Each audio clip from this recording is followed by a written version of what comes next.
What if Barnabas had showed up in Antioch with a superiority complex, just looking for something to criticize about the work? And there probably were indeed a lot of things that were out of order at this point. This was not only a new work that was not organized yet. These people had been converted directly out of paganism. This was not a Jewish church, a Jewish Christian church. I mean, converted Jews at least had a rich biblical heritage, they had a broad knowledge of the Scriptures, and even some of the practices of the church with regard to church order and government were carryovers, or at least rooted in, the practices and principles of the synagogue and the principles of the Old Testament that Jewish Christians would have been very familiar with. But these people in Antioch, they had been converted right out of Gentile paganism. They didn't know anything. All this stuff was completely new to them. So what if Barnabas had showed up with some kind of, a hyper-perfectionistic attitude that did nothing but squelched the enthusiasm of these people? What if he had come in with nothing but a steady diet of nitpickiness? Well, he might have left this new work so deflated and discouraged and insecure that they may have never recovered. Or at least they may have never become the great and influential church they eventually became. But he didn't do that. He took them where they were, and he encouraged them. He rejoiced in the grace of God that he could see in these people, and he was patient with them. Thirdly,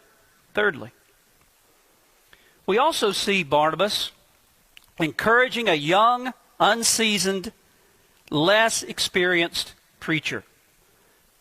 A young, unseasoned, less experienced preacher.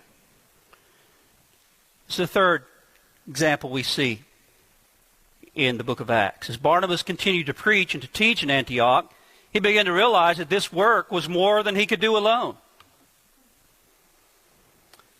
Though several years have elapsed by now, he remembered Saul, that new convert he had helped back in Jerusalem. He remembered the potential that he had seen in that man. And this is something, by the way, that encouragers do. They have an eye for potential. They not only see the rough edges and the faults and the mistakes, they see the potential of what that person could become. Well, Barnabas remembered Saul and how he spoke so boldly for Christ while he was in Jerusalem, how he had been dramatically converted on the road to Damascus. And Saul, by that time, had returned to his hometown in Tarsus, which was about 100 miles from Antioch. And I think it's very possible that Saul was discouraged at this point. At the time of his dramatic conversion on the road to Damascus, you remember the Lord revealed to him that, quote, he was chosen vessel to bear his name before Gentiles, to open their eyes in order to turn them from darkness to light, and so on. But after spending some time in Arabia, when you trace out the events, when he returned to Damascus, he was forced to leave there because the Jews hated him and attacked him and persecuted him. Then he went to Jerusalem. He was only able to remain there for a while, and he was persecuted there by the Jews, and he had to flee there. And now where do we find him at this point? Well, he's back home. He's back in his hometown of Tarsus.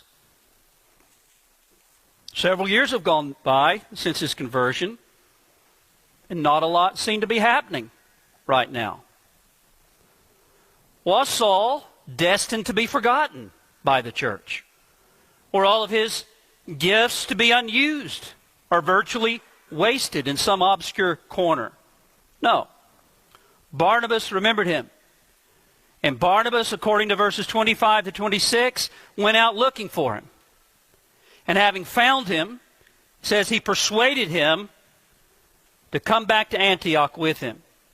And for a whole year they met with the church and taught them from the human side of things.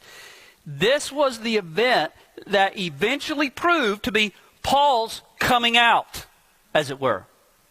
From this point on, his ministry began to take off. And later, it was while in Antioch that Paul, together with Barnabas, was sent out on his famous history-changing missionary journeys to plant churches all over the Mediterranean world. We thank God for the Apostle Paul, the man who more than anyone else brought the gospel to Europe, from which it came to our forefathers and eventually to us. The man who was the human author of a large portion of the New Testament Scriptures.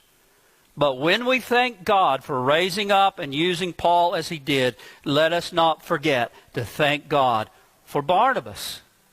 Barnabas the encourager, who encouraged Paul when he was a new convert that no one wanted to receive, and who encouraged Paul when he was but a young fledgling preacher whose potential was as yet untapped. And then fourthly, another example we see.